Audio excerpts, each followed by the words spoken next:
again, my name is Sarak Abu Jabal, and with me I have...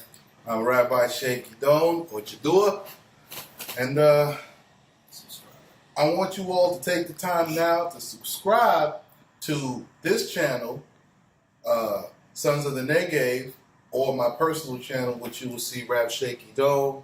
You can tell the logos look the same, with Sons, S-O-N-S, of the Negev, N-E-G-E-V. And take the time, click, subscribe, share these videos. You know, post them all over Facebook, social media. We want you all to test what we're saying. And speaking of which, we want you all to get your Bibles out, take out the King James, scrutinize the differences. We're going to post the scripture here for the Targums so you can clearly see there is a discrepancy. So with this discrepancy being in place, we can see the difference in how we got one result, while the rest of the nation of Israel has yet to receive the promised effects. Okay. So we're going to encourage you to get your King James out, because this is a test for you all to see between the two books. And in coming out, you'll have a clearer understanding of how you can receive land by inheritance. Okay. And the other promises that's promised, like we did here. Okay, so at the end of our last video, I called you out. And I'm saying to you, come back to the land, receive your promises. Gather yourself in troops, return, right? So the question we get, well, how do you know it's the time? I mean, is it the appointed time? Or, ain't somebody supposed to fly back and scoop us up and carry us back? Well, yeah. I mean, we need to figure this out, right? This is everybody has this question, no matter what their belief is. The question is it the time, right?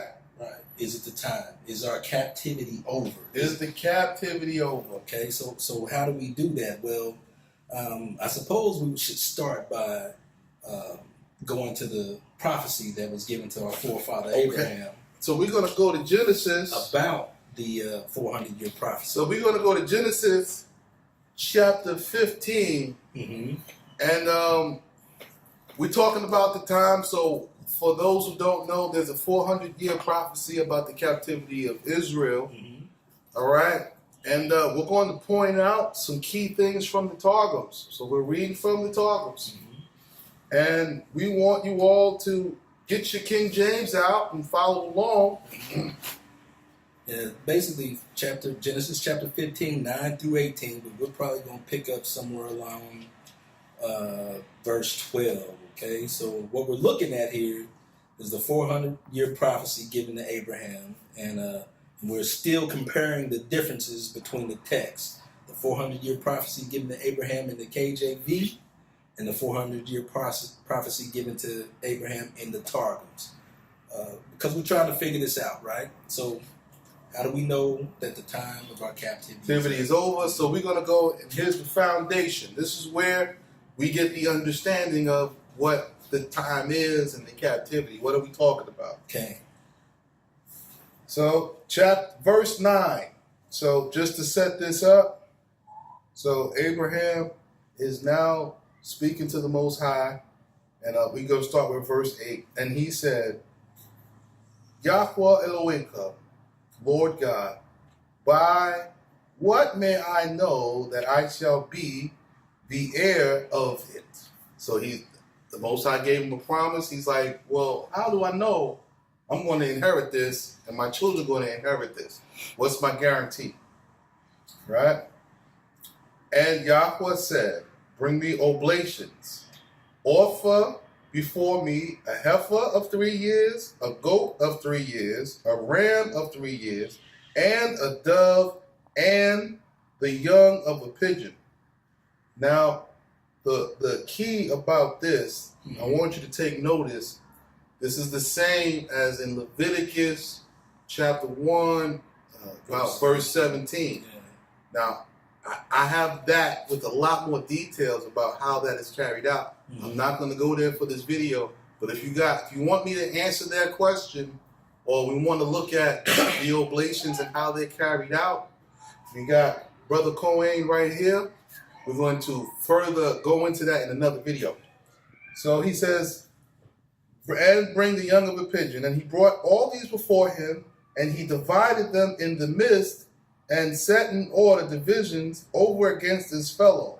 But the fowl he divided not. Okay. Now, he took his offering, and then once he prepared this meat, he cooked it, he set it in his divisions. So one half is on this side, the other half is on that side, one right against the left. And then the birds he divided not, he put the birds like this. One bird here, another bird there. That's how he did it. So that his offerings was on the right hand and on the left hand, and there was a space in the middle. Okay. Now, verse 15. This is where it gets really interesting. And there came down idolatrous... This is verse 11. Verse 11, sorry. Now, and there came down idolatrous people, which are like to unclean birds. Idolatrous people? Idolatrous people. Hold on. Which are like unclean birds. Now, Take a look at that in the King James really quickly. King James says, and when the fowls came down upon the carcasses, Abram drove them away.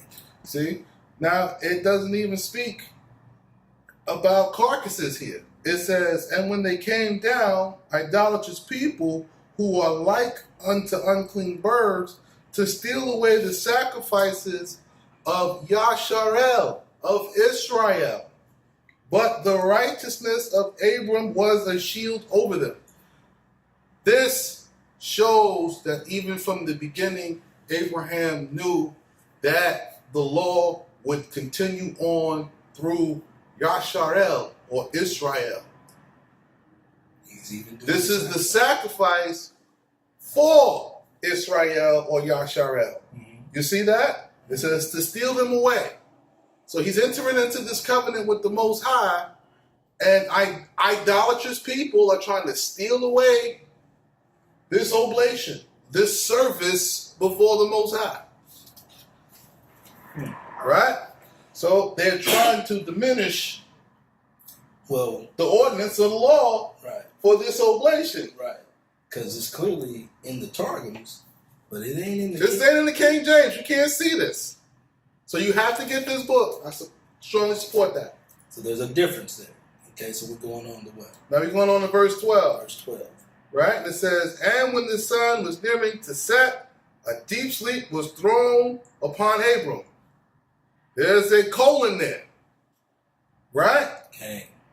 So if you have your King James, just look at the screen, because from what I'm about to show you, this is going to be enlightening. And behold, 4 kingdoms. I'm still reading in verse 12. Verse 12.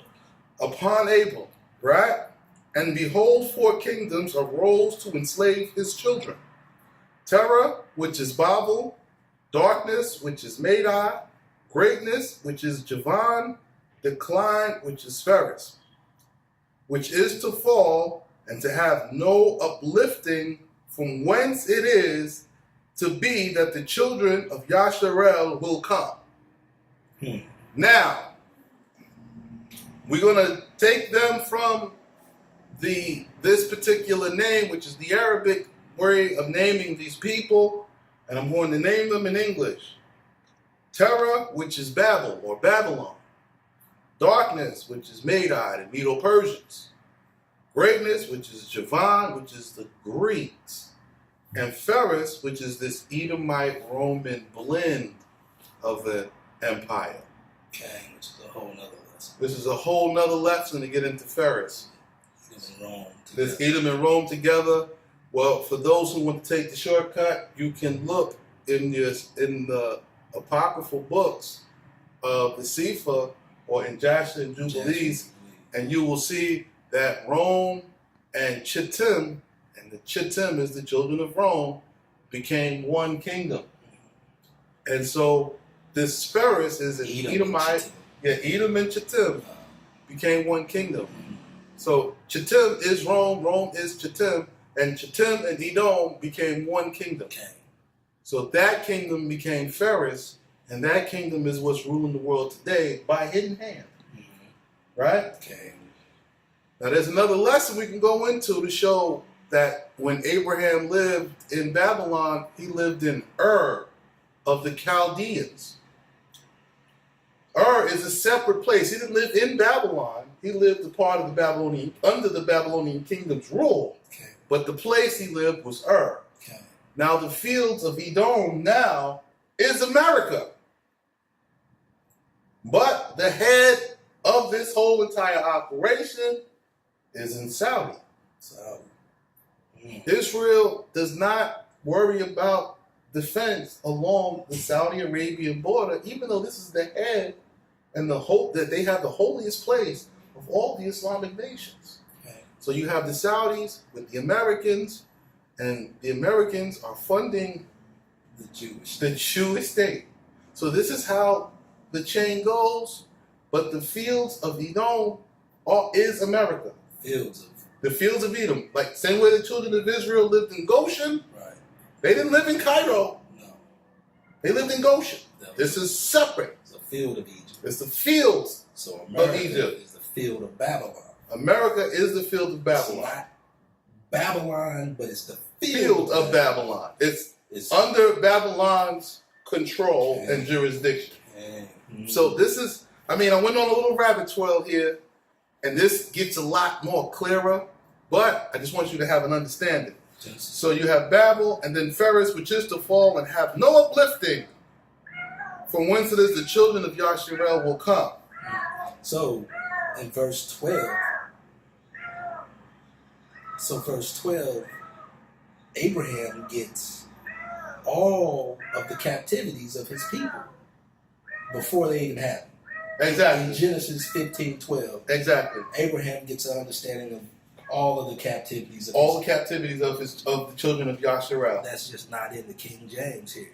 It's No, that's absolutely not in the King James. As a matter of fact, you'll notice that Egypt is never mentioned in that verse. No. in this verse. Why? Because the Most High told them to go to Egypt at that time. They went lawfully. They went lawfully. They went under his command. And when it happened that the captivity turned because there arose a Pharaoh who didn't keep the law anymore, Right. and the captivity turned, then they came under hard bondage and oppression. Yeah. While there, While they there. never got sent into their refuge kind of turned Into a captivity. Came. Right. So here in Genesis 12, we have Abraham getting a prophecy of who his children were going to go into captivity under. Right. All of these captivities mentioned here in Genesis chapter 15, verse 12, all of these captivities were sparked by Israel's idolatrous worship. And breaking the law. Breaking the law. Not one of these captivities were commanded of the Most High, where he told us to go somewhere and the nation itself turned against Okay. Israel. And that's what happened in Egypt. That's what happened in So Egypt. this prophecy, Egypt's not there. Egypt's not there. Okay. But Egypt gives us the example for how he brings us out of the final captivity. the final captivity. It gives a pattern. A pattern. So he starts with the Babylonian captivity. So Abraham knows about the Babylonian captivity. He knows about it. Abraham also knows about the Greeks and the Medo-Persians. Okay. Abraham also knows about the Edomite Roman captivity. Right? Yeah. He knows. Now that's the captivity we're in right now. Yeah, in America. So the Romans are running the entire religious portion, and the political, financial portion is being run by the Saudis. Military portion. And the military portion is being controlled from the states. America. Okay. So let's check out 15. Verse 13. Verse 13. And he said to Abraham, knowing thou must know that thy sons shall dwell in a land not their own, because thou hast not believed, and they will subjugate and afflict them 400 years. So now we have the 400-year prophecy. Pause.